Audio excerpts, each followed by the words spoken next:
Hello everyone, good afternoon. उम्मीद करती हूँ आप सभी अच्छे होंगे और स्वस्थ होंगे। स्वागत है आप सभी का आज की क्लास में। आज की क्लास में हम पढ़ेंगे बंगाल के बारे में। हम पढ़ रहे थे संगम एग्जाम पॉइंटर की बुक, जिसमें 35 वर्षों के पीवाईक्यू का संग्रह दिया गया है, जिसका हमने एंशिएंट हिस्ट्री और मध्यकालीन इतिहास मिडिवल हिस्ट्री पूरा कंप्लीट कर दिया है। चैनल पर प्लेलिस्ट मैंने दोनों की क्रिएट कर दी है, अगर आपने नहीं देखी तो जाकर देख सकते हैं। देन हमने मॉडर्न हिस्ट्री स्टार्ट किया है, जिसका हमने एक पार्ट कंप्लीट कर लिया है। आज हमारा दूसरा क्लास है मॉडर्न हिस्ट्री का, आधुनिक इतिहास का। तो चलिए शुरू करते हैं आज की क्लास। आज हमें पढ़ना है बंगाल के बारे में। किसके बारे में? बंगाल के बारे में। स्वतंत्र बंगाल राज्य की स्थापना की थी किसने? मुर्शीद कुली खान ने की थी। बक्सर के युद्ध में अंग्रेजी सेना का नेतृत्व किसने किया था? तो हेक्टर मुनरो ने किया था। मीर कासिम का नाम संबंधित है बक्सर के युद्ध से। बंगाल के तत्कालीन नवाब इब्राहिम खान बंगाल के तत्कालीन नवाब इब्राहिम खान से हुगली नदी के दाहिने किनारे पर एक व्यापारिक पोस्ट स्थापित करने की अनुमति प्राप्त करके चंदन नगर को 1673 में एक फ्रांसीसी उपनिवेश के रूप में स्थापित किया गया था। किसने किया था? इब्राहिम खान ने किया था। 1756 में सिराजुद्दौला के बाद बंगाल के नवाब कौन बने थे? तो ये बने थे अली वर्दी खान। बंगाल मुगल नियंत्रण से अलग हो गया। मुर्शीद कुली खान जिसके अधीन प्रांत का उपराज्यपाल था। बंगाल मुर्शीद कुली खान के नेतृत्व में धीरे धीरे मुगल नियंत्रण से अलग हो गया था। 1757 में प्लासी का युद्ध जीता था किसने? ब्रिटिश ईस्ट इंडिया कंपनी ने जीता था। प्लासी नाम का एक छोटा सा गांव, जिसे प्लासी के युद्ध के लिए जाना जाता है, जो ईस्ट इंडिया कंपनी और नवाब सिराजुद्दौला के बीच लड़ा गया था। कहाँ पर स्थित है? तो ये स्थित है प्लासी, भागीरथ नदी के किनारे। ब्लैक होल स्मारक कहाँ स्थित है? तो ब्लैक होल स्मारक स्थित है पश्चिम बंगाल में। मीर जाफर को वर्ष 1764 में पुनः बंगाल के नवाब के रूप में प्रतिष्ठित किया गया था। प्लासी के युद्ध के बाद बंगाल का नवाब कौन बना था? ये बने थे मीर जाफर। प्लासी के युद्ध में नवाब सिराजुद्दौला की हार का मुख्य कारण यह था कि सेना का नेतृत्व मीर जाफर नामक उसके एक सेनापति ने किया था, जिसने कभी भी युद्ध नहीं लड़ा था। मीर मदान और मोहनलाल किससे संबंधित है? तो ये प्लासी के युद्ध से संबंधित है। प्लासी के युद्ध के समय मुगल सम्राट कौन थे? आलमगीर द्वितीय थे। ब्रिटिश के साथ अलीनगर की संधि पर हस्ताक्षर किसने किया था? सिराजुद्दौला ने। 1764 में लड़ाई लड़ा गया था। कहाँ पर? बक्सर के युद्ध में। सुजाउद्दौला और शाह आलम ने रॉबर्ट क्लाइव के साथ इलाहाबाद की संधि पर हस्ताक्षर किए थे। कब? 1765 में। वह गवर्नर जनरल जिसके कार्यकाल में ईस्ट इंडिया कंपनी को शहंशाह शाह आलम द्वारा बंगाल, बिहार और उड़ीसा में दीवानी अधिकार दिए गए थे, वो कौन था? लॉर्ड क्लाइव के समय में। राजधानी मुर्शिदाबाद से मुंगेर स्थानांतरित की थी किसने? मीर कासिम ने। वह स्थान जहां पर प्लासी युद्ध के बाद मीर जाफर को बंगाल के नवाब की राजगद्दी दी गई थी, वो स्थान कौन सा है? मुर्शिदाबाद है। अब हम पढ़ेंगे पंजाब के बारे में। ब्रिटिश ने साल 1849 में एंग्लो सिख युद्ध में सिखों को हराने के बाद पंजाब पर कब्जा कर लिया था। अमृतसर में स्थित हरमंदिर साहिब गुरुद्वारे स्वर्ण मंदिर के सुनहरे सौंदर्यीकरण के लिए जाना जाता है। रणजीत सिंह को। सिख साम्राज्य की स्थापना किसने की थी? महाराजा रणजीत सिंह ने की थी। महाराजा रणजीत सिंह के राज्य की राजधानी क्या थी? लाहौर थी। 1846 में ब्रिटिश साम्राज्य और महाराजा दिलीप सिंह के बीच लाहौर की संधि पर हस्ताक्षर किए गए थे। किसके किसके बीच? ब्रिटिश साम्राज्य और महाराजा दिलीप सिंह के बीच हुआ था लाहौर की संधि। विरासत एक हादसा नामक संग्रहालय कहाँ स्थित है? आनंदपुर साहिब में। स्वर्ण मंदिर के निर्माण का मार्गदर्शन किसने किया था? गुरु अर्जुन देव ने। 1708 में गुरु गोविंद साहिब जी की मृत्यु के बाद खालसा ने बंदा बहादुर के नेतृत्व में मुगल साम्राज्य के खिलाफ विद्रोह किया था। सिख धर्म के छठे गुरु कौन थे? गुरु हरगोविंद। गुरु हरगोविंद सिख धर्म के छठे गुरु थे। औरंगजेब के आदेश पर सिखों के 9वें गुरु श्री गुरु तेग बहादुर की हत्या कर दी गई थी 1675 में। श्री अकाल तख्त साहिब स्वर्ण मंदिर परिसर के भीतर स्थित है। श्री गुरु गोविंद सिंह की मृत्यु के बाद सिखों ने बंदा बहादुर के नेतृत्व में मुगलों के खिलाफ विद्रोह किया था। गुरुमुखी लिपि का आविष्कार गुरु अंगद द्वारा किया गया था। हेमकुंड साहिब गुरुद्वारा कहाँ स्थित है? तो ये स्थित है उत्तराखंड में। खालसा पंथ की नींव किसने रखी थी? गुरु गोविंद साहिब ने रखी थी। 1469 में पैदा हुए पहले सिख गुरु गुरु नानक देव पैदा हुए थे कहाँ पर? तलवंडी में पैदा हुए थे। गुरु अर्जुन देव ने अमृतसर में स्वर्ण मंदिर के नाम से विख्यात विश्व प्रसिद्ध हरमंदिर साहिब का निर्माण करवाया था। किसने हरमंदिर साहिब का निर्माण करवाया था? गुरु अर्जुन देव ने। अब हम पढ़ेंगे आंग्ल मराठा संघर्ष के बारे में। किसके बारे में? आंग्ल मराठा संघर्ष के बारे में। आप इस वीडियो को 2 से 3 बार देख लीजिएगा, तो इससे अगर कोई भी क्वेश्चन आपके बनेंगे तो गलत नहीं होंगे। 1680 में शिवाजी के पुत्र 1680 में शिवाजी के पुत्र संभाजी अपने भाई राजा राम के विरुद्ध उत्तराधिकार के युद्ध में विजय प्राप्त करने के लिए सिंहासन पर बैठे थे। 1818 में होलकर राजवंश ने ब्रिटिश के साथ मंदसौर की संधि पर हस्ताक्षर किए थे। शिवाजी के बेटे का नाम जो तीसरे छत्रपति थे क्या था? साहू था। साहू क्या थे? शिवाजी के छोटे बेटे थे। शिवाजी ने 1660 के दशक में हमलों की श्रृंखला का नेतृत्व करने के लिए गुरिल्ला रणनीति को अपनाया था। शिवाजी का जन्म हुआ था शिवनेरी किले में। पानीपत की तीसरी लड़ाई लड़ी गई थी 1761 में। पानीपत के तीसरे युद्ध में अहमद शाह अब्दाली से युद्ध किया था। किसने? मराठों ने किया था। सालबाई की संधि मई 1782 में हुई थी। सालबाई की संधि जिसने पहले एंग्लो मराठा युद्ध को समाप्त कर दिया था। मराठों ने अहमद शाह अब्दाली से पराजित होकर सत्ता खो दी थी 1761 में। बसीन की संधि पर हस्ताक्षर किसने किया था? बसीन की संधि पर हस्ताक्षर कब किए गए थे? 1802 में किए गए थे। महाराणा प्रताप के घोड़े का क्या नाम था? चेतक था। बाजीराव द्वितीय को दी जाने वाली पेंशन नाना साहब को दिए जाने वाले बाजीराव द्वितीय को दी जाने वाली पेंशन नाना साहब को दी जाने हेतु पैरवी के लिए कोर्ट ऑफ डायरेक्टर के समक्ष लंदन कौन गए थे? अजीमुल्ला खां। द्वितीय आंग्ल मैसूर युद्ध हुआ था 1780 से 84 ईस्वी के बीच। द्वितीय आंग्ल फ्रांसीसी युद्ध हुआ था 1750 से 54 ईस्वी के बीच। द्वितीय आंग्ल मराठा युद्ध हुआ था 1803 से 5 ईस्वी के बीच। द्वितीय आंग्ल अफगान युद्ध हुआ था 1878 से 80 ईस्वी के बीच। बाजीराव पेशवा के दत्तक पुत्र का क्या नाम था? नाना साहब था।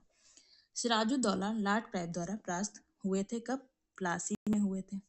19वीं शताब्दी में भारत की ओर विस्तार का डर एंग्लो अफगान संबंधों का आधार था। किसका? रूस का। ईस्ट इंडिया कंपनी के बारे में यह टिप्पणी की कि कंपनी एक असंगति है, परंतु यह उस व्यवस्था का भाग है जहां अब सब कुछ ही असंगत है। ये किसने कहा है? जीबी मेकाले ने कहा है। बाजीराव प्रथम बाजीराव बल्लाल किसके पुत्र थे? पेशवा बालाजी विश्वनाथ के। तृतीय अंग्रेज मराठा युद्ध के परिणाम स्वरूप पेशवाओं के प्रांतों का विलय बम्बई प्रेसिडेंसी में हो गया था। भारत में पूना के मराठा पेशवा बाजीराव द्वितीय और अंग्रेजों के बीच बसीन संधि पर हस्ताक्षर कब किए गए थे? वर्ष 1802 में। सालाबाई की संधि हस्ताक्षरित हुई थी वर्ष 1782 में। पानीपत की तीसरी लड़ाई लड़ी गई थी 14 जनवरी 1761 में। बाजीराव प्रथम 1720 से 1740 ईस्वी तक शासक थे। कहाँ के? पेशवा के। पुणे कभी पेशवा की राजधानी के रूप में जाना जाता था। बाजीराव द्वितीय 1796 से 1818 ईस्वी किस वंश के शासक थे? तो ये पेशवा वंश के शासक थे। वर्ष 1818 में मराठों द्वारा ब्रिटिशों को दिए जाने वाले आत्मसमर्पण से मराठा साम्राज्य का अस्तित्व समाप्त हो गया, जिससे तीसरा एंग्लो मराठा युद्ध भी समाप्त हुआ। कब समाप्त हुआ था तीसरा एंग्लो मराठा युद्ध? वो हुआ था 1818 में। अब हम पढ़ेंगे ईस्ट इंडिया कंपनी और बंगाल के नवाब के बारे में।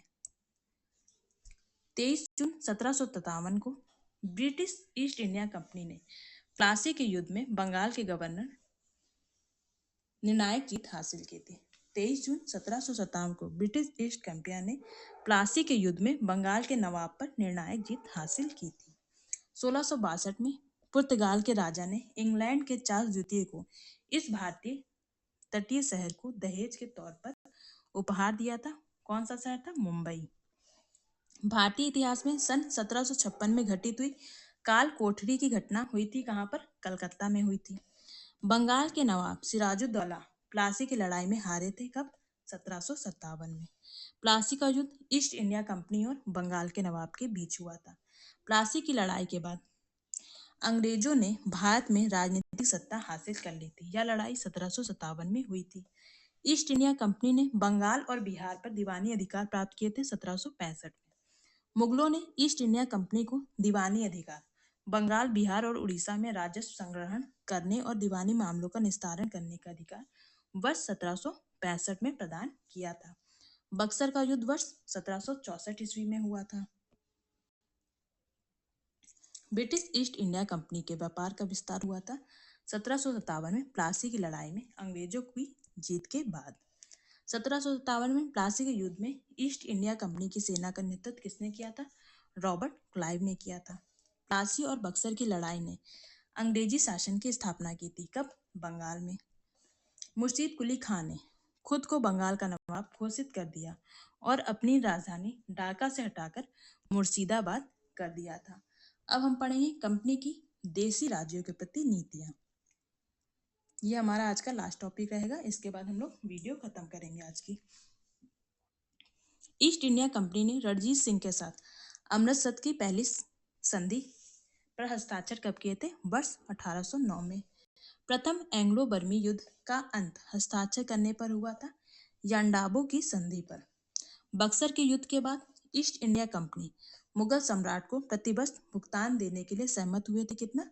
26 लाख रुपए। डलहौजी ने भारतीय ब्रिटिश साम्राज्य के लिए अवध को कब्जे में लिया राज में अव्यवस्था के माध्यम से। हड़प नीति का कट्टर समर्थक कौन थे? लॉर्ड डलहौजी थे। वह दूसरा प्रांत जिसने सहायक संधि को स्वीकार किया था वो कौन थे? वो थे मैसूर। महाराजा दिलीप सिंह ने पंजाब के ब्रिटिश साम्राज्य में विलय से संबंधित कागजातों पर हस्ताक्षर कब किया था? 29 मार्च 1849 को। विलय का सिद्धांत के तहत किन राज्यों का विलय सही क्रम में किया गया था? पहले सतारा, उसके बाद बघाट, फिर उदयपुर और फिर झांसी। डलहौजी से पहले ही हड़प नीति को लागू कर दिया गया था। कहाँ पर? मांडवी में, कोलाबा और जलोर एवं सूरत पर। उत्तर पश्चिम प्रांत में अवध का एकीकरण हुआ था 1877 में। सहायक संधि स्वीकार नहीं की थी। किसने नहीं की थी? इंदौर के होलकर राज्य ने। अवध के नवाब वाजिद अली शाह को ईस्ट इंडिया कंपनी ने गद्दी से उतार दिया था। कब? 1856 में। लॉर्ड डलहौजी ने कुशासन के आधार पर अवध का विलय कब किया था? 1856 में। रिंग फेंस की नीति से कौन सा नाम जुड़ा है? रिंग फेंस की नीति से कौन सा नाम जुड़ा है? यह है वॉरेन हेस्टिंग का नाम जुड़ा है। किसका? Warren Hasting. किससे जुड़े हैं? रिंग फेंस की नीति से।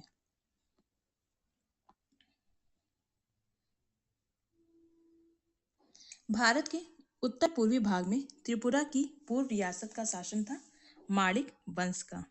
भारत के असम राज्य पर अहोम वंश का शासक था। अवध के नवाब ने ब्रिटिश भारत के गवर्नर जनरल लॉर्ड वेलेस्ली द्वारा 1801 में शुरू किए गए सहायक गठबंधन को स्वीकार कर लिया था। किसने? लॉर्ड वेलेस्ली ने 1801 में शुरू किए गए सहायक गठबंधन को स्वीकार कर लिया था। अब हम पढ़ेंगे ब्रिटिश कालीन राजस्व एवं न्यायिक सुधार। क्या पढ़ेंगे? ब्रिटिश कालीन राजस्व एवं न्यायिक सुधार। ईस्ट इंडिया कंपनी ने कलकत्ता में सर्वोच्च न्यायालय की स्थापना की थी वर्ष 1773 में। 1834 में ब्रिटिश भारत के प्रथम विधि आयोग की अध्यक्षता किसने की थी? लॉर्ड मेकाले ने। भारतीय क्षेत्र के ब्रिटिश राजस्व रिकॉर्ड में महाल एक राजस्व भू संपत्ति है जो हो सकती है एक गांव और गांवों के समूह का।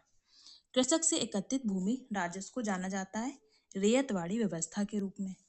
भू राजस्व प्रणाली जिसमें मूल इकाई के रूप में गांव को आधार माना जाता है वो कौन सी प्रणाली है? वो है महालवाड़ी प्रणाली। इसमें क्या होता है?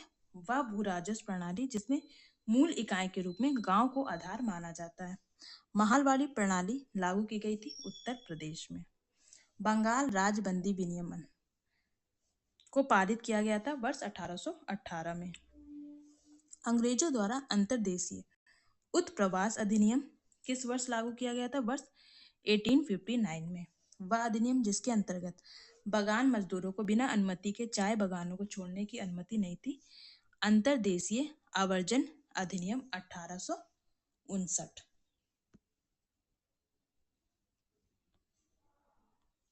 धर्मार्थ बंदोबस्ती अधिनियम पारित किया गया था सन 1890 ईस्वी में।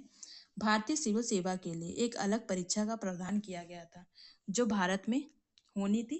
भारत सरकार अधिनियम 1919 में। 18वीं शताब्दी के उत्तरार्ध में प्रायः कंपनी बहादुर की शानो शौकत का स्थानीय प्रतिनिधि कौन कहा जाता था? तो इसे हम दरोगा कहते थे। मनुष्यों के पहचान हेतु उंगलियों के निशान को दुनिया भर में प्रथम बार 1860 में उपयोग भारतवर्ष में किया था। किसने किया था? मानव की उंगलियों का प्रयोग विलियम हर्शेल ने। लॉर्ड मैकाले का संबंध किससे है? कानूनों के संग्रह से। रेतवाड़ी बंदोबस्त जिसमें काश्तकारों को सीधे सरकार को वार्षिक कर चुकाना पड़ता है, शुरुआत में मद्रास और बॉम्बे प्रांत में शुरू किया गया था।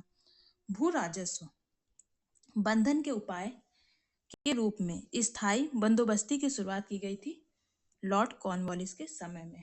भारत में अंग्रेजों द्वारा शुरू की गई राजस्व संग्रह की रेतवाड़ी व्यवस्था आधारित थी किस पे? रिकॉर्ड के लगान सिद्धांत पर। सीपी इल्बर्ट किसके अधीन परिषद के विधि सदस्य थे? तो ये लॉर्ड रिपन के अधीन थे। भारत में ब्रिटिश राज के दौरान रेतवाड़ी प्रणाली तैयार की थी कैप्टन अलेक्जेंडर रीड ने।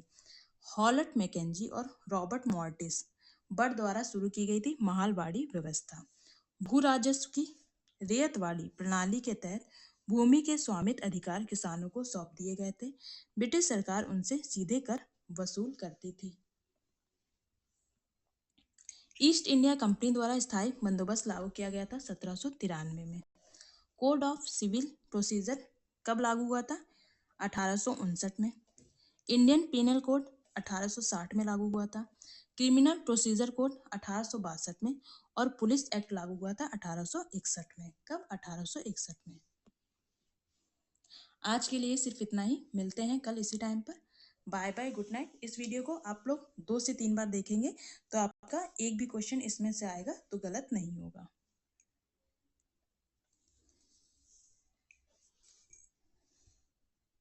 Bye bye, have a good day.